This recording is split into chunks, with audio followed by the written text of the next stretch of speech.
gente vai começar agora a primeira live do CAGEL, nesse período de isolamento social.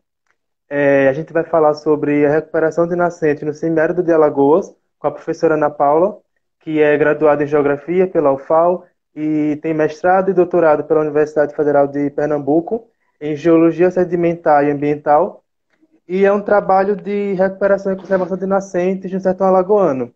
Então, a gente vai fazer uma pequena fala com a professora vai falar um pouco, e quando a gente terminar, quando ela terminar a fala dela, a gente vai iniciar as perguntas que vocês fizeram e mandaram no Instagram da gente, beleza? A professora pode começar.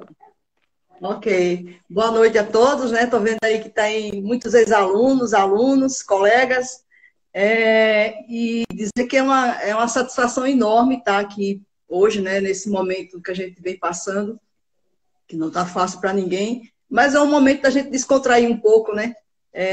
E mostrar um pouco do trabalho que a gente vem fazendo. E aí eu não, eu confesso que para mim é a primeira live que eu faço, viu? Eu estou competindo daqui a pouco com a calcinha preta, então eu tenho que adiantar o processo.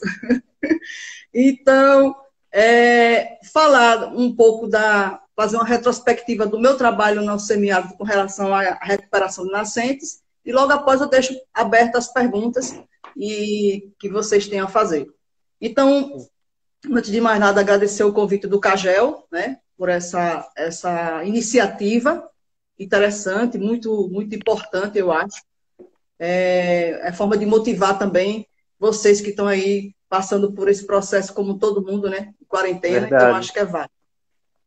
Então, falar um pouco das nascentes, né? Esse trabalho que a gente vem desenvolvendo há mais de 10 anos, eu entrei na UFAL em 2009, em 2010 eu comecei a trabalhar com essa temática de recuperação de nascentes, especificamente na região semiárida. Como você acabou de falar, apresentou um pouco do meu histórico profissional, né? Eu trabalhei a minha vida acadêmica, praticamente metade da minha vida acadêmica, com estuários e lagunas. Fiz minha graduação, meu mestrado, doutorado nessa linha. E em 2009, conversando com o então secretário de Educação de Maravilha, município aqui do semiárido alagoano, ele, em uma conversa, ele me deixou um pouco curiosa, porque era uma época, se eu não me engano, 2009, 2008, foi um período de seca que nós tivemos aqui, Sim. na região do Nordeste, né? E uma seca, foram 8 anos de seca, foi muito complicado naquele momento para a população, para as populações que vivem, né, nessa região do Nordeste, nessa área do Nordeste. Então, em conversa, me deixou um pouco curiosa, porque ele falou que a captação, né, o abastecimento de Maravilha, da área urbana, através da Adutora do Sertão. Essa água vem de São Francisco e abastece a área urbana de Maravilha.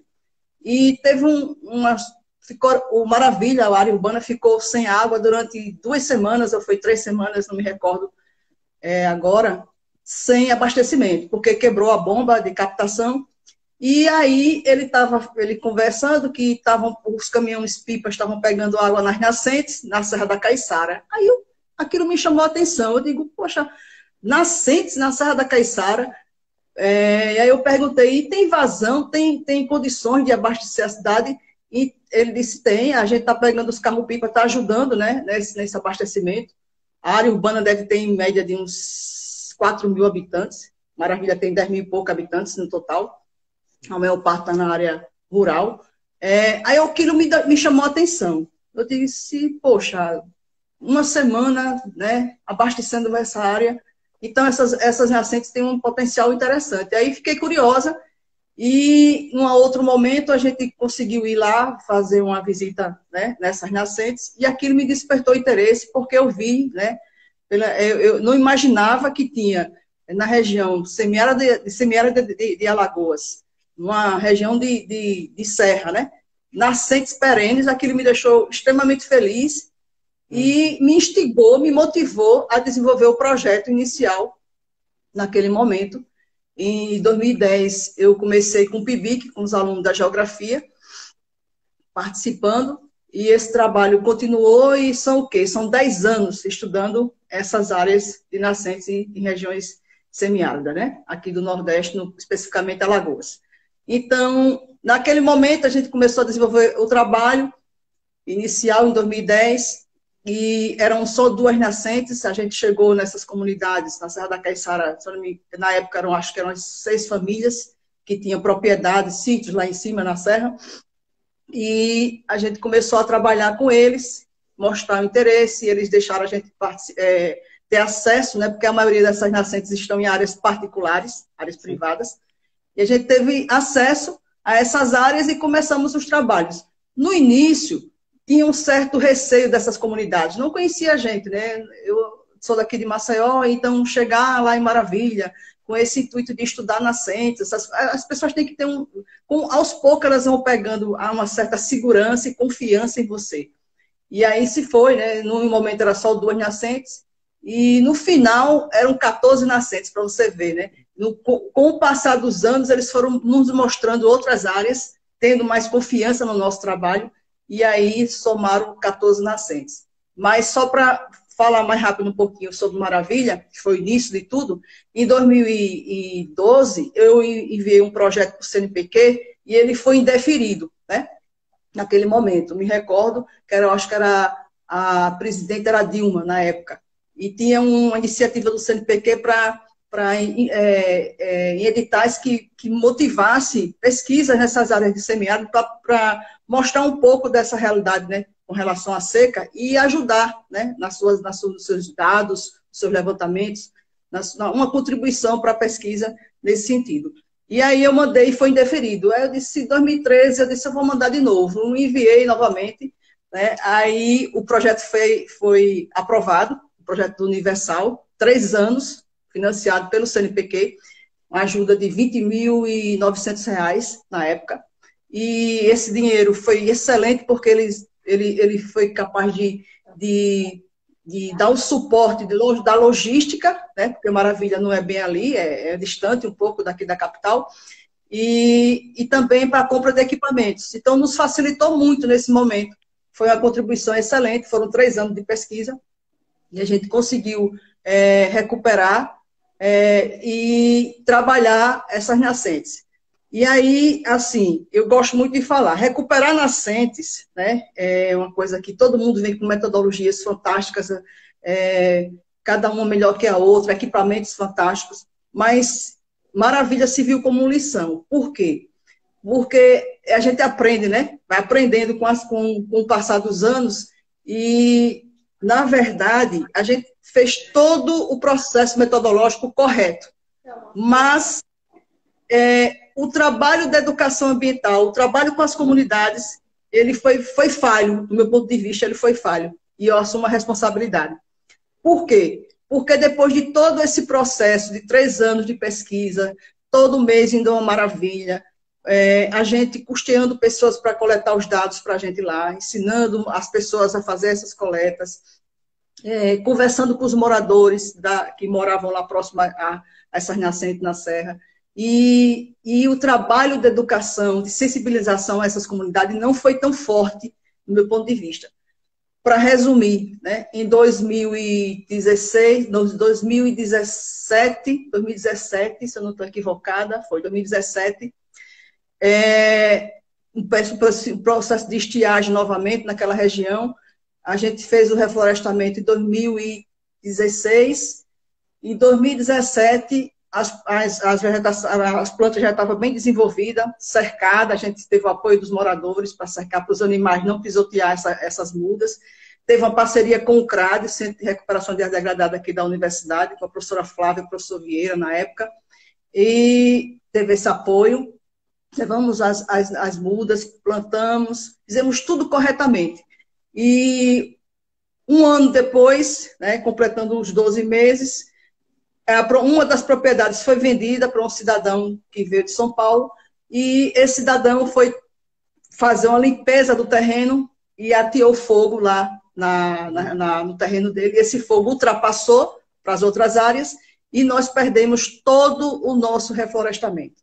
Né? Então, para mim, foi uma lição, foi dura. Eu lembro que na época os alunos, professora, o que é que a gente vai fazer? Eu digo, não tem o que fazer, começar do zero, né? E se viu como lição. Por quê? Nesse momento de fechamento do projeto lá em Maravilha, surgiu um convite, né, do secretário de Educação, de Turismo e Cultura de Olho d'Água do Casado, da Alberto Inácio, muito amigo nosso, e eu sempre andei naquela região de Olho d'Água do Casado, e ele disse, professora, por que você não vem estudar as nossas nascentes? A gente tem muitas nascentes aqui. E eu dizia, tem nascentes aqui? Ele tem, professora, tem nascentes aqui, inclusive a nascente que deu o nome ao município, que é Olhos d'Água do Casado, né, a fonte da Matinha, era um resgate que a população queria fazer dessa nascente, né, que no passado histórico, né, as comunidades que viviam naquele entorno ali abasteciam toda a sua condição com essas nascentes.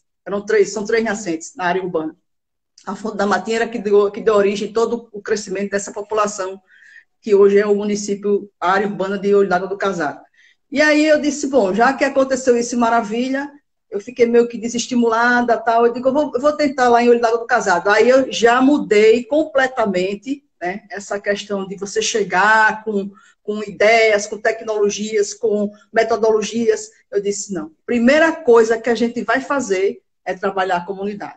Depois é que a gente vai trabalhar os dados físicos, químicos, biológicos, outros dados que sejam possíveis, mas primeiro a comunidade. Né? E a gente começou, aí é um trabalho, porque até agora não se reflorestou nada em Olho d'Água do Casado. E nem vai. Se eu não sentir segurança de que a comunidade já está pronta para receber essa contribuição da academia, vai ficar só nos dados preliminares. Porque a gente tem que ter essas pessoas do nosso lado para que elas se sintam fazendo parte daquele contexto. Elas têm que fazer parte daquele contexto. Senão não vai adiantar suas pesquisas, suas ideias, não vai adiantar de nada. Como aconteceu lá em Maravilha. Então, começamos o trabalho lá em Olho d'Água do Casado em 2017, 2018, e já fazem 4 anos, 3 anos já, né, que a gente está em Olho d'Água do Casado. E esses 3 anos eu venho com o PIBIC, com os alunos da geografia, e trabalhando primeiro as escolas. A gente trabalhou a escola, acho que o ano passado foi a escola, ano retrasado, foi a escola de ensino médio, né? Ensino fundamental, me desculpe, o 9º ano, da escola municipal de Antenor Serpa, lá de Olho d'Água do Casado. Este ano, com o PIBIC, a ideia era trabalhar os alunos que foram o 9º ano no passado e hoje fazem parte do 1º ano, médio, ensino médio, a mesma turma, com a escola do Estado, lá em Olho d'Água do Casado. Mas, por conta desses acontecimentos, né, as oficinas, as práticas de educação ambiental iriam ser agora em março e abril, e por conta da pandemia, né, dessa quarentena que a gente está sendo forçado a ficar no isolamento, sendo forçado não, eu acho que faz parte do contexto, cada um que tem que dar a sua parte, sua contribuição. E aí não foi possível a gente trabalhar as escolas esse ano. Então, o PIBIC desse ano vai ficar incompleto por esse motivo. A gente não pode ter acesso às escolas, né? No caso, a escola. Só tem uma escola lá de ensino médio Estado. E o trabalho vem, assim, a gente vem trabalhando com os assentados, onde estão as 3 nascentes que a gente, são 6 nascentes em Olho d'Água do Casado, 3 na área urbana e 3 na zona rural. Essa da zona rural a gente vem tendo um apoio formidável do pessoal lá do assentamento, das lideranças, pessoas comprometidas, pessoas que têm um amor, sabe, pela condição dessas nascentes, e aí a gente se sente mais confortável.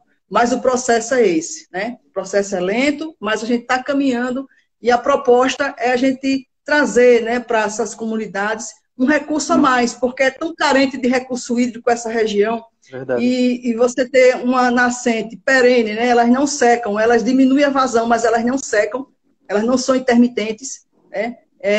Isso a gente tem que ter assim, o maior apreço por essa condição, e trabalhar sempre fazendo com que essas pessoas tenham acesso a uma água de boa qualidade, porque a maioria das doenças hoje, vocês sabem, são de veiculação hídrica, né? E a gente tem que ter muito cuidado com essa qualidade dessa água que essas pessoas têm acesso.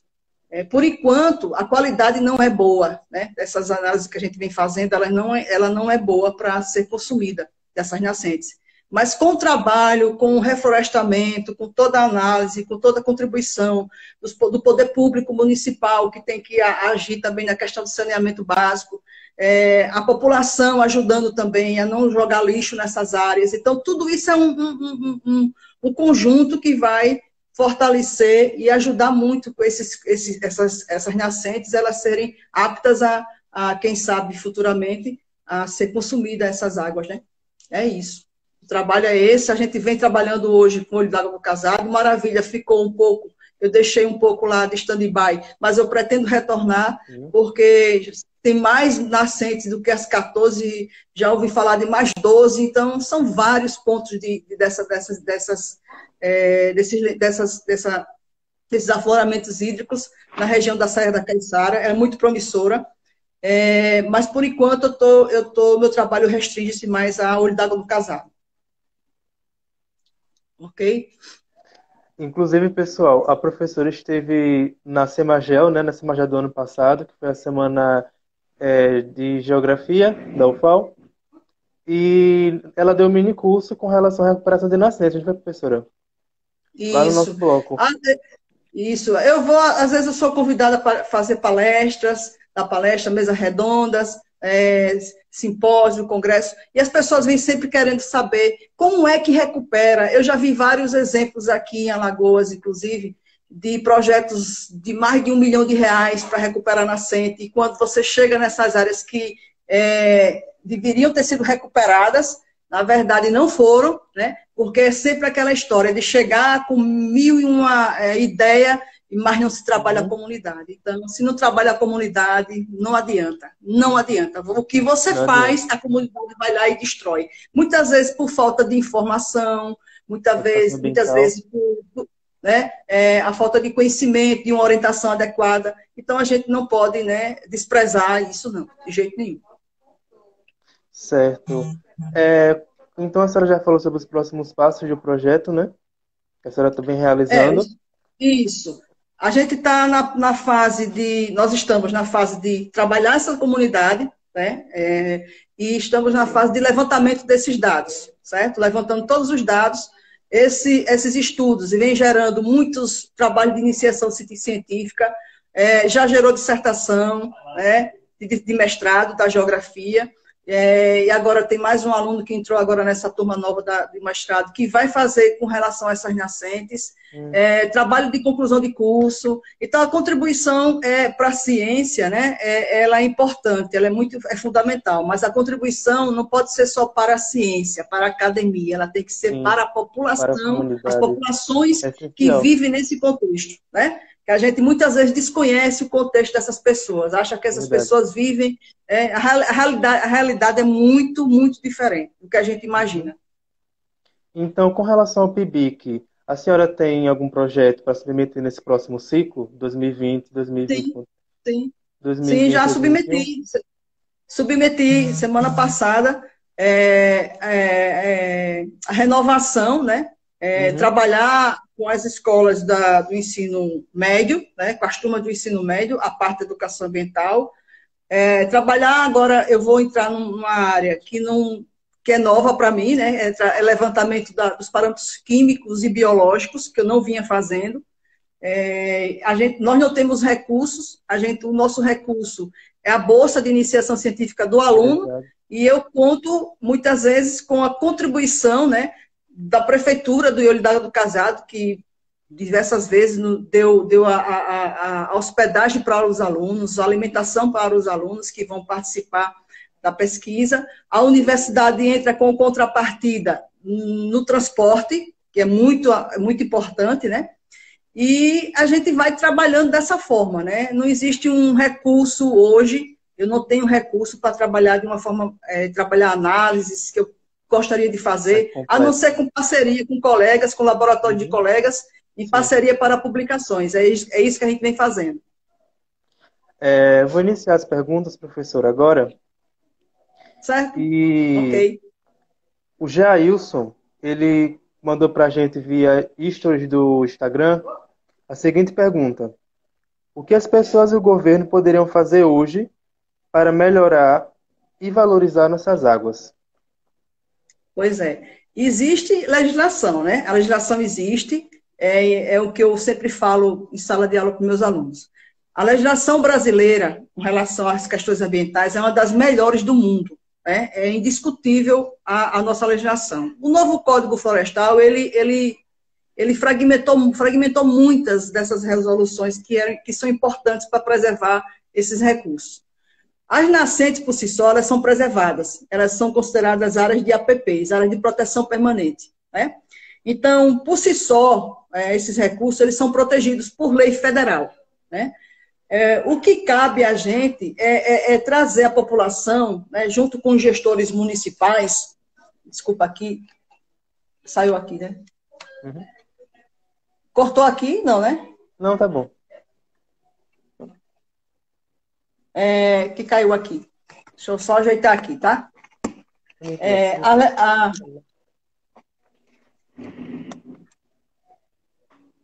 Pronto. É que eu estou prendendo aqui. Ok. Então, a legislação existe. As nascentes, elas são áreas de APPs. Elas têm, por lei, elas têm que ser preservadas 50 metros do entorno, né? De cada curso d'água desse, corpo d'água desse. Então, elas são protegidas. O que a gente vem trabalhando, eu tenho um exemplo lá em Olho d'Água do Casado, das nascentes das áreas urbanas, elas sofrem uma pressão muito grande, né? E eu converso sempre com os vereadores, a gente já foi dar palestra para a Câmara de Vereadores lá, de Olho d'Água do Casado, e a gente trabalha junto com esses gestores, né, o prefeito também, para que tenha um apoio desses políticos, né, desses gestores, para preservar e controlar essa pressão. Que as pessoas tendem a construir as suas casas bem próximas dessas áreas, né? Então, jogam lixo, o esgoto. Então, a gente vem com... assim, é uma preocupação grande da minha parte e de quem trabalha comigo, conscientizar esses gestores. Então, a Fonte da Matinha, por exemplo, lá em Olho d'Água do Casado, que é na área urbana, ela sofre uma pressão grande, porque ela está numa área, né, ao entorno só tem casas, moradias. Então, eu já conversei com o secretário, né, de turismo, para a gente falar, ter uma reunião com o prefeito, para que a gente leve para a Câmara dos Vereadores a proposta de deixar essas áreas que estão próximas às nascentes, elas livres dessa ocupação urbana, livre, né? É complicado, porque a maioria são questões políticas, né? Muitas vezes são eleitores, verdade. Então o prefeito fica meio assim, receoso de encontro. É uma problemática que não se limita só à questão da pesquisa, da ciência, é a questão ambiental. Ela vai muito além disso, vai dar questões políticas também. E a relação com as comunidades, eu acho que é mais fácil, porque você tende a conversar com essas populações, mostrar a importância, a relevância desse recurso, numa região que não tem água, que a água, quando tem, é água do Rio São Francisco, que abastece essas cidades, né? Muitas vezes, águas de chuva que vai alimentar os barreiros, né, onde eles têm essa fonte também. Então, se você tem esses corpos de água que podem ser, né, servir de contrapartida para uma melhor qualidade de vida para essas populações, poxa, a população tem que contribuir também, né? Então, a gente tenta mostrar a essas populações essa importância, essa relevância. E eles já sabem, né? Eles já sabem, porque eles precisam da água para tudo, né? Eles talvez não tenham essa consciência de como preservar, de como manter essas áreas livres da degradação, né? É isso. Certo, professor. Respondido. Jailson. A segunda pergunta, porque mandaram algumas perguntas, mas algumas são repetitivas. A gente selecionou 5. Aqui, as legislações são muito brandas, né? A minha está falando aqui, a Gabi. São muito brandas a legislação. É branda, sim. Na verdade, existe uma lacuna muito grande com relação ao que está escrito na lei e o que, de fato, é executado. A distância é grande, é grande. Não tem fiscalização, as pessoas fazem como elas bem entendem. Então, acabando com esses cursos, com esses corpos d'água, né? Uma vez ela se extingue, é difícil recuperar, não é fácil. Às vezes eu estou na universidade e chega uma pessoa e diz, professora, a senhora trabalha recuperando nascente? Olha, eu tenho uma nascente lá na minha propriedade que secou, a senhora não tem como fazer alguma coisa não. Eu digo, olha, estudar a gente estuda, agora milagre ainda não cheguei nesse ponto. Né? Fazer milagre tá igual algumas pessoas que falando besteira por aí. Tá certo. Professora, quais as temáticas que estão mais em pesquisa no bioma Caatinga na atualidade? Essa é uma pergunta do Flávio Teles. As temáticas, né? Olha, a Caatinga é um bioma muito diverso, né? A biodiversidade da Caatinga é fantástica. É um bioma ainda, no meu ponto de vista, pouco estudado, né? Agora, de uns 10 anos, de uns 5 anos para cá, as pessoas vêm se atentando mais para esse bioma, vêm fazendo vários estudos, várias pesquisas, e a gente vai entendendo um pouquinho sobre as características biológicas, geográficas, né? Paleontológica, a arqueologia, a paleontologia, a biogeografia, são imensas, a diversidade de temas para o bioma Caatinga é infinito, do meu ponto de vista.